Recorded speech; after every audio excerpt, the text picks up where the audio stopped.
Seperti diketahui, Komisi Pemberantasan Korupsi sekarang ini mulai melempem sesudah diberlakukan Undang-Undang KPK yang baru. Setidaknya sejak Undang-Undang Nomor 19 Tahun 2019 tentang perubahan atas Undang-Undang Nomor 30/2002 tentang KPK berlaku pada tanggal 17 Oktober 2019. Tak ada satupun penyelenggara negara yang berhasil dibekuk oleh Komisi Pemberantasan Korupsi.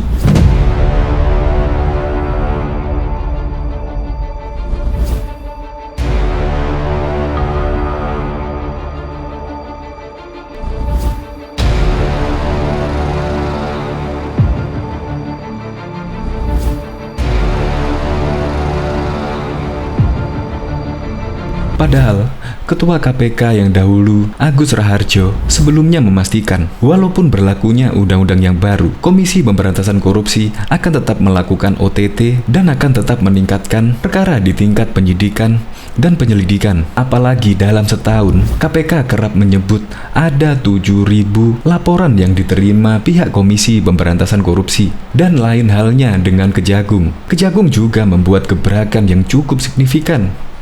Karena Kejagung berhasil menyita 1.200 sertifikat milik terpidana kasus Jiwasraya dan aset yang disita Kejagung melebihi dari target, padahal kerugian negara oleh Jiwasraya sebesar 15 triliun sekian, tapi yang disita oleh Kejagung Republik Indonesia senilai 18 triliun. Dan juga Kejagung pada beberapa waktu lalu memamerkan uang hasil sitaan bukan hanya dari Jiwasraya saja, melainkan juga dari kasus korupsi penjualan kondensat Honggo Windratno dan juga Dirut PT Trans-Pasifik Petrochemical Indotama. Itu dijatuhi pidana tambahan membayar uang ganti rugi senilai 128 juta US. Jika tidak membayar, Kejagung akan diganti kurungan selama 6 tahun penjara. Dan masih banyak lagi seperti Sinarmas yang telah mengembalikan uang negara senilai 73 miliar rupiah.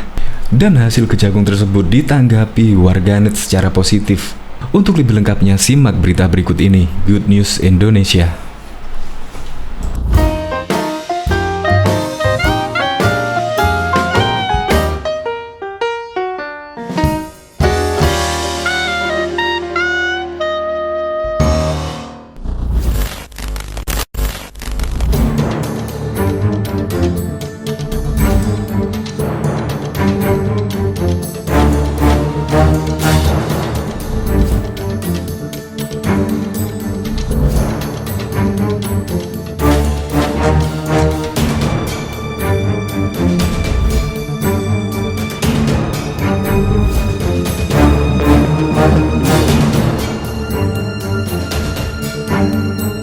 Sebelum menyaksikan video ini, pastikan bosku jangan lupa subscribe, karena subscribe itu gratis plus bonus tonton video terbaru setiap harinya.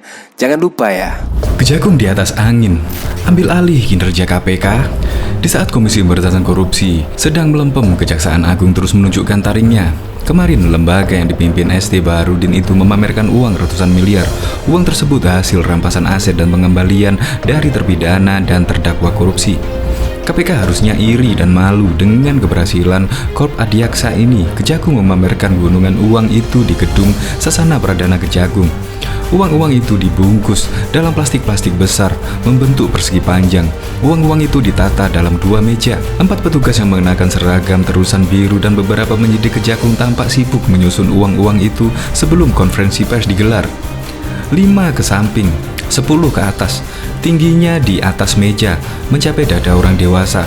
Total uang yang dipamerkan Kejagung mencapai 170,93 miliar.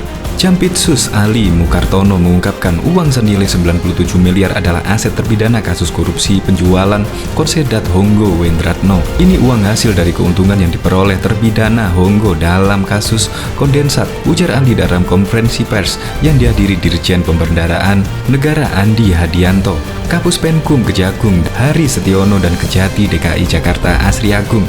Kejagung melaksanakan eksekusi terhadap aset itu berdasarkan putusan majelis hakim yang dibacakan pada 22 Juli lalu.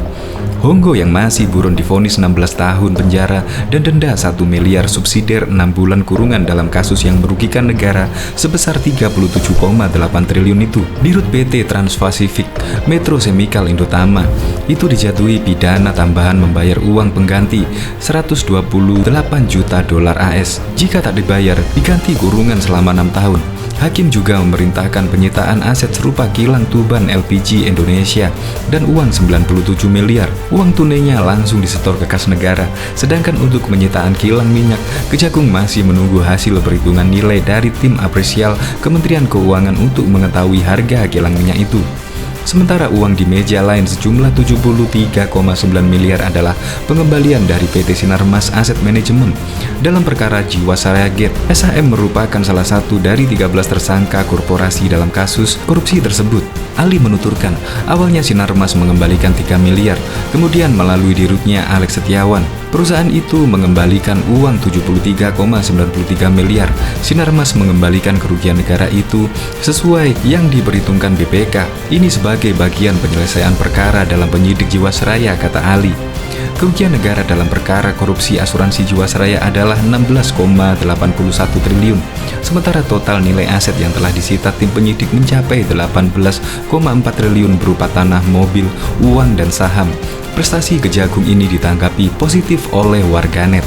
Seperti diketahui, performa Komisi Pemberantasan Korupsi KPK terutama di bidang penindakan melempem belakangan ini. Setidaknya sejak Undang-Undang Nomor 19 Tahun 2019 tentang perubahan atas Undang-Undang Nomor 30/2002 tentang KPK berlaku pada 17 Oktober 2019 atau sekitar sebulan lalu.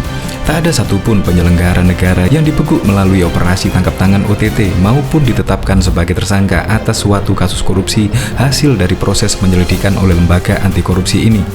Padahal Ketua KPK Agus Raharjo sebelumnya memastikan berlakunya undang-undang yang baru tak menyurutkan langkah KPK untuk memberantas korupsi. Agus mengatakan KPK akan tetap melancarkan OTT maupun peningkatan penanganan perkara di tingkat penyelidikan di tahap penyidikan sepanjang ditemukan bukti permulaan yang cukup. Apalagi dalam setahun KPK kerap menyebut menerima sekitar 7.000 laporan. Berdasarkan catatan SP sebelumnya, undang-undang baru berlaku KPK getol menangkap dan menetapkan tersangka terhadap penyelenggara negara atau pihak lain yang terlibat praktek rasuah ini. Bahkan menjelang undang-undang yang baru berlaku, KPK mencetak hat-trick atau melancarkan 3 OTT dalam waktu tempo 3 hari berturut-turut pada Senin 15 Oktober 2019 hingga Rabu 17 Oktober 2019.